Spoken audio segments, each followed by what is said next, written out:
চলো আজ তোমাদের সাথে শেয়ার করি একটা হেলদি স্ন্যাক্স রেসিপি। সবজিগুলো তো তোমরা দেখতেই পাচ্ছ। আমি এখানে 3 রকমের ক্যাপসিকাম নিয়েছি, গ্রিন, ইয়েলো আর রেড। তোমাদের কাছে যেটা অ্যাভেলেবেল থাকবে তোমরা সেটা ইউজ করতে পারো। আর নিয়েছি ব্রোকলি আর বিনস, গাজর, পেঁয়াজ, অল্প একটু রসুন কুচি।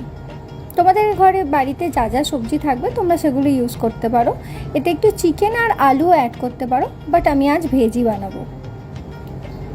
দেখতেই পাচ্ছ তোমরা, আমি সব সবজিগুলো কেটে নিলাম, কিছু কিউব করেছি, আর গাজর আর বিনসটা লম্বা করে কেটেছি।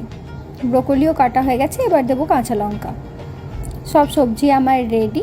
কুচানো রসুন সেটাও আগেই আমি রেডি করে রেখেছিলাম।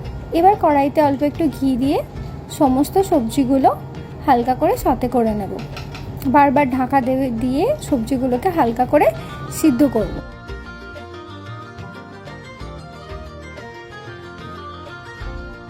দেখতেই পাচ্ছ সবজিগুলো হালকা সিদ্ধ হয়েই এসেছে। এবার আমি আমার বাড়িতে বানানো চাটনি আর সস ইউজ করে নেব। এবার একদম রেডি প্লেটে সার্ভ করার জন্য আমাদের ভেজ স্যালাড। তোমরাও ট্রাই করো আর জানিও কেমন হয়েছে।